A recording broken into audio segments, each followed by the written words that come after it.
Hello प्यारे बच्चों, नमस्कार, प्रणाम। कैसे हैं आप सब? तो आशा करते हैं कि आप सब ठीक होंगे, अच्छे से पढ़ाई कर रहे होंगे।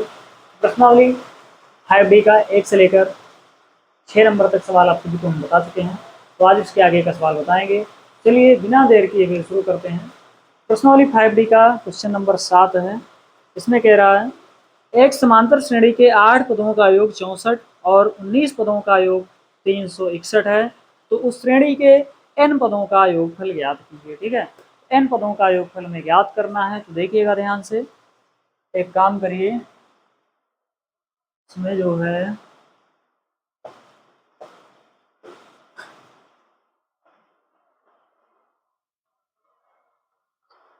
मान लीजिए तो माना श्रेणी का प्रथम पद, माना श्रेणी का प्रथम पद ए तथा शार्व अंतर डी है। ठीक है, माना श्रेणी का प्रथम पद ए तथा शार्व अंतर डी है। तो देखिएगा ध्यान से, इस श्रेणी का, हाँ, 8 पदों का योग 64 दिया गया है। मतलब इसमें S8 बराबर दिया है 64। ठीक है, तो इसका फार्मूला लगाओ। इन पदों वाला सूत्र लगाएंगे तो क्या होता है सूत्र, n/2। n के स्थान पर 8 है, लिखेंगे 8/2 ब्रैकेट में 2a plus n-1 into D. n के स्थान पर 8 है, यहाँ 8 ही लिखेंगे, -1 इंटू डी बराबर 64।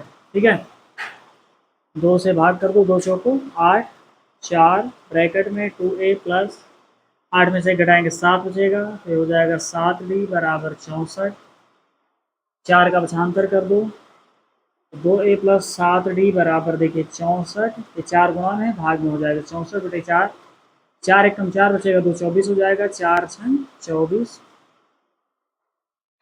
तो 2a प्लस 7d बराबर हो जाएगा 16। इसे मान लेंगे समीकरण 1। ठीक है, और इसमें दिया गया है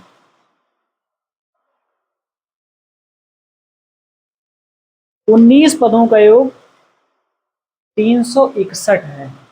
मतलब S19 बराबर दिया गया है 361। S19 का फार्मूला लगाओ, लिखो 19/2। n/2 होता है ना, तो इनके स्थान पर 19 है, तो 19/2 और ब्रैकेट में 2a plus n-1 into D. n का मान 19 है, 19 लिखो, 19 - 1 इंटू डी बराबर 361। तो 19/2 2a प्लस 19 में से घटाएंगे 18 बचेगा, 18 को डी से गुणा करेंगे 18d होगा बराबर 361। तो 19/2 देखिए 2 कामन ले लेंगे तो क्या बचेगा, यहाँ पर a बचेगा प्लस 2 9 18 9d बराबर 361।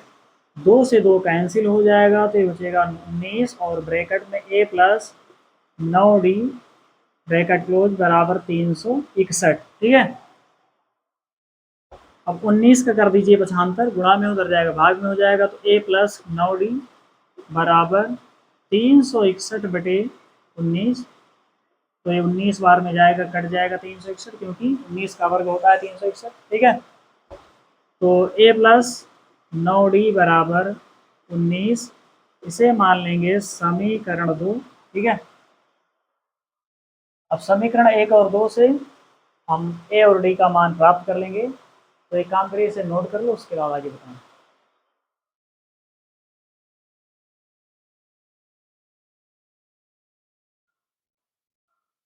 तो ये इसे मिटा दे रहे हैं, उसके बाद आगे देखिए। एक काम करो, यहाँ पर देखिए, यहाँ पर 2a प्लस 7d बराबर 16 है, यहाँ पर केवल एक a है, प्लस 9d बराबर 19। देखिए a वाला पद बराबर कर लो, तो समीकरण 2 में 2 से गुणा कर देंगे तो यहाँ भी 2a हो जाएगा। ठीक है, लिखो समीकरण 2 में 2 से गुणा करने पर, ठीक है, 2 से गुणा करेंगे तो हो जाएगा 2a और प्लस 2 9 18 डी और बराबर 19, 19 को 2 से गुणा करेंगे, 19 2 38 और इसे मान लेंगे समीकरण 3, ठीक है। देखिए यहाँ भी 2a हो गया, यहाँ भी 2a हो गया, तो समीकरण 3 में से समीकरण 2 को घटा देंगे। देखो तो समीकरण 3 से समीकरण 1 को घटा देंगे। देखो समीकरण 3 से समीकरण 1 को घटाने पर, तो समीकरण 3 क्या लिखा है, समीकरण 3 लिखा है 2a प्लस 18d और बराबर में क्या है 38। तो समीकरण 3 से समीकरण 1 को हम घटा देंगे, ठीक है, और समीकरण ये है एक, ये है ही है, ठीक है। तो घटाएंगे चिन्ह बदल जाएगा, जहाँ धन है ऋण हो जाएगा, जहाँ ऋण रहता है वहाँ धन हो जाता है। तो देखिए धन 2a है, ऋण 2a, 2a से 2a कैंसिल हो गया, 18d में से 7d घटाएंगे तो कितना बचेगा, 11d बचेगा ना, यहाँ 11d लिख लो, भी प्लस में बचेगा क्योंकि प्लस वाले से घटा रहे हैं। अब ये धन ऋण मिलकर घटेगा, 38 में से 16 घटाओ, 8 में से 6 2, 3 में से 1 2, 22 बचेगा, वो भी धन में, 11 का पक्षांतर कर दो तो d बराबर हो जाएगा 22/11, 11 दूना 22, d का मान आ गया 2, ठीक है, d का मान 2 आ गया। अब d का मान समीकरण 2 में रख दीजिए, a का मान प्राप्त हो जाएगा, ठीक है, चाहे 2 में रखो, चाहे 1 में रखो, चाहे 3 में रखो, उससे कोई दिक्कत नहीं है, इसे मिटा दे रहे हैं। देखो d बराबर 2 समीकरण 2 में रखने पर, d बराबर 2 समीकरण 2 में रखने पर, तो a प्लस 9d है ना, 9, अब d के स्थान पर 2 रख देंगे, d का मान 2 है, 2 रखो, 9 गुणे 2 बराबर 19, a धन 9 को 2 से गुणा करो, 9 दूनी 18 बराबर 19, 18 का पक्षांतर कर लो, धन ऋण में हो जाएगा तो 19 ऋण 18, a बराबर 19 में से 18 घटा तो 1 बचेगा, a का मान कितना आ गया, 1 आ गया, ठीक है। तो अब इसमें आगे कह रहा है n पदों का योगफल ज्ञात कीजिए। देखो तब n पदों का योगफल मतलब SN बराबर, इसका सूत्र क्या होता है, n/2 ब्रैकेट में 2a plus n-1 into D, ठीक है, तो n/2 2a, a का मान कितना है, a का मान है 1, यहाँ 1 लिख दो, plus n-1 into D, D का मान कितना है, डी का मान है 2, तो डी के स्थान पर 2 रख दो, तो n/2 गुणा करेंगे, 2 1 कम 2, ब्रैकेट ओपन करेंगे, गुणा हो जाएगा, 2 को n से गुणा करेंगे 2n और धन ऋण का गुणा करेंगे, 2 1 कम 2, ठीक है, धन 2 ऋण 2, 2 से 2 1 कैंसिल हो जाएगा, तो यहाँ पर बचेगा, देखिए यहाँ पर देख लीजिए, तो ये हो जाएगा n/2, हाँ यहाँ लिख लो SN बराबर, SN बराबर n/2 और यहाँ पर बचेगा, देखिए कैंसिल ही हो गया, यहाँ 2n बचा, 2n लिख लो, 2 1 कम 2, 2 से 2 कट गया,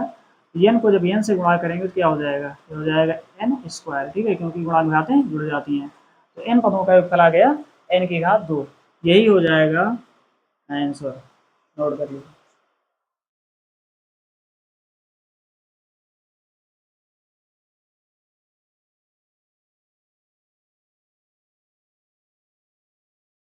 चलिए अगला सवाल देखिए, इसे मिटा दे रहे हैं।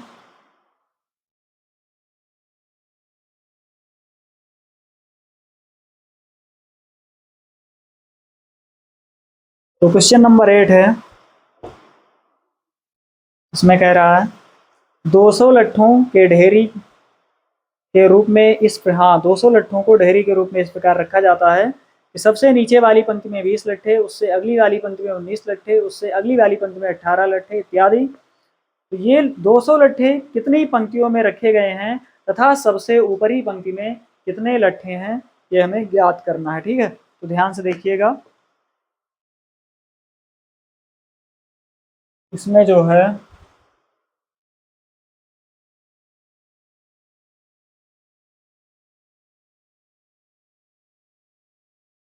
देख लो, कुल लट्ठे कितने हैं, 200 है ना। कुल लट्ठे कितने हैं, कुल लट्ठे, कुल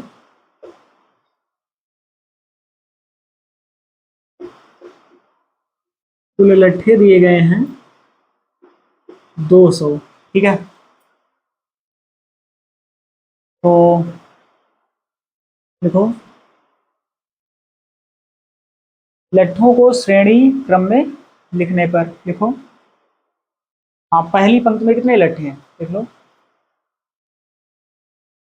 सबसे नीचे वाली पंक्ति में इतने, अगली अगली, तो देखिएगा, मान लीजिए, हाँ, जो इसमें लट्ठे दिए गए हैं उनको श्रेणी क्रम में लिख लो। देखो, लट्ठों, तो लट्ठों की श्रेणी, लट्ठों की श्रेणी क्या बनेगी, देखिए, सबसे नीचे वाली पंक्ति में कितने हैं, 20 लट्ठे हैं, लिखो 20 कामा, उससे ऊपर वाली पंक्ति में 19, उससे ऊपर वाली पंक्ति में 18 कामा, और हाँ, इसी प्रकार से रखे गए हैं, ठीक है, डॉट डॉट कर दीजिए।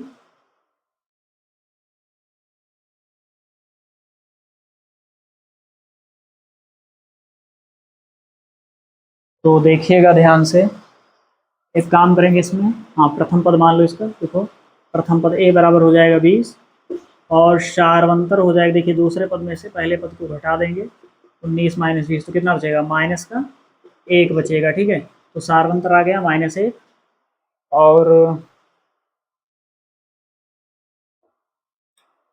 लिखेंगे तब कुल लट्ठे, मतलब एन, इसको मान लो, ठीक है, एन बराबर कितने हैं, 200, कुल लट्ठे 200 हैं, सूत्र लगाओ एन का, एन बराबर n/2, ब्रैकेट में 2a plus n-1 into D. तो एन का मान कितना है, 200 है, एन के स्थान पर 200 रखेंगे, बराबर n/2 2a, ए का मान कितना है, ए का मान है 20, यहाँ पर 20 लिखो, plus n-1 into D, D का मान है -1, यहाँ -1 लिख दो, ब्रैकेट क्लोज। तो 200 बराबर n/2, 20 को 2 से गुणा करो, 20 गुना 40, ब्रैकेट ओपन करेंगे, माइनस से गुणा हो जाएगा, धन ऋण का गुणा ऋण धन, ऋण ऋण का गुणा धन 1, ठीक है। तो एक काम करो, 2 का पक्षांतर कर दो, भाग इधर आए गुणा में हो जाएगा, 200 को जब 2 से गुणा करेंगे 400 हो जाएगा, यहाँ बचेगा n, और 40 में 1 जोड़ेंगे 41 माइनस n, ब्रैकेट ओपन करेंगे, गुणा हो जाएगा n से, तो ये हो जाएगा 400 बराबर, ये हो जाएगा 41 n, और धन ऋण का गुणा ऋण, n को n से गुणा करेंगे, n स्क्वायर हो जाएगा। एक काम करेंगे, इस तरफ वाली जो भी संख्या है सबका इस तरफ पक्षांतर कर लो, तो हो जाएगा, देखिए, ऋण n स्क्वायर है, इधर आएगा धन n स्क्वायर हो जाएगा, धन 4n है, इधर आएगा ऋण 4n होगा, एक मिनट, 4n है, यहाँ 41n होगा ना, क्योंकि 41 को जब n से गुणा करेंगे 41n होगा, यहाँ लिख लो 41n, ठीक है। धन 400 इधर है, ये 400 लिख लो ऐसे, धन 400 बराबर का 0, ठीक है। अब इसका गुणनखंड कर लीजिए, ऐसी संख्या ज्ञात करो कि गुणा करने पर 400 आए, क्योंकि यहाँ प्लस का चिन्ह है, जोड़ने पर 41 आए। तो n स्क्वायर माइनस, देखिए वो संख्या हो जाएगी 16 और 25, क्योंकि 16 में जब 25 जोड़ेंगे तो 41 हो जाएगा, और 16 को 25 से गुणा कर देंगे तो 400 आ जाएगा। लिख लो यहाँ पर 41 के स्थान पे 16 धन 25, और ये n ब्रैकेट के बाहर लिख देंगे, प्लस 400 बराबर का 0। तो n की घात 2, ब्रैकेट ओपन करेंगे, गुणा हो जाएगा n से, तो हो जाएगा -16n, धन ऋण का गुणा ऋण, ये हो जाएगा 25n, धन 400 बराबर का 0, ठीक है। अब इसमें n कामन ले लेंगे, तो n की घात 2 है कि n बचेगा, माइनस n कामन होगा 16 बचेगा, और यहाँ पर ऋण 25 कामन हो जाएगा, तो ऋण ऋण का गुणा धन n, और ये 25 से जब 400 को भाग देंगे तो 16 बार में कटेगा, तो यहाँ धन ऋण का गुणा ऋण 16 बराबर का 0। n माइनस 16 दोनों पद में है तो n माइनस 16 कॉमन हो जाएगा और अगले ब्रैकेट में बचेगा n माइनस 25 बराबर 0। इसकी 0 से तुलना कर लेंगे। देखो यदि n माइनस 16 बराबर 0 तो n बराबर हो जाएगा 16। इसके बाद लिखो तथा n माइनस 25 बराबर 0 तो n बराबर हो जाएगा 25। ठीक है, देखिए n बराबर 25 तो मान्य नहीं होगा क्योंकि लट्ठों की संख्या केवल 2 ही है, वो 200 ही है, तो n बराबर 16 ही मान्य होगा। ठीक है, तो 200 लट्ठे कितनी पंक्तियों में रखे गए हैं? देखो अतः 200 लट्ठे कुल 16 पंक्तियों में रखे गए हैं। ठीक है, पंक्तियों में रखे गए हैं।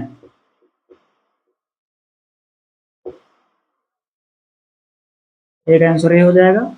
और इसमें पूछ रहा है कि सबसे ऊपरी पंक्ति में कितने लट्ठे हैं, तो सबसे ऊपरी पंक्ति में लट्ठों की संख्या में ज्ञात करना, इतना नोट कर लो, उसके बाद आगे बताएं।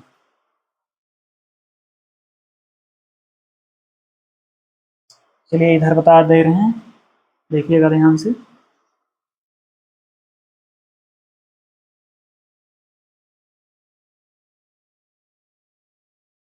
तो सबसे ऊपरी पंक्ति में लट्ठों की संख्या निकालने के लिए देखिए लिखेंगे A16 बराबर हो जाएगा A प्लस 16, ए अनुमा पद का फार्मूला लगाएंगे तो A16 बराबर A plus 16 minus 1 into D. तो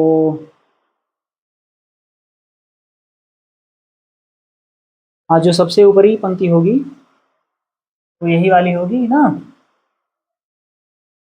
A16, तो A plus 16 minus 1 into D. A का मान कितना है? ए का मान है 20, 20 रखो plus 16 minus 1 into D. D का मान है -1, यहाँ -1 रखो डी के स्थान पर। तो 20 16 में से घटाओ 15 और ब्रैकेट में ऋण 1 है तो 20 गुणा करो, दूसरा ऋण का गुणा ऋण, 15 एकम 15। अब 20 में से 15 घटाइए, 5 बचेगा। तो सबसे ऊपरी पंक्ति में कितने लट्ठे हो जाएंगे? 5 लट्ठे हो जाएंगे। लिखो अतः सबसे ऊपरी पंक्ति में 5 लट्ठे हैं। ठीक है, 5 लट्ठे हैं, ये हो जाएगा आंसर। नोट कर लीजिए।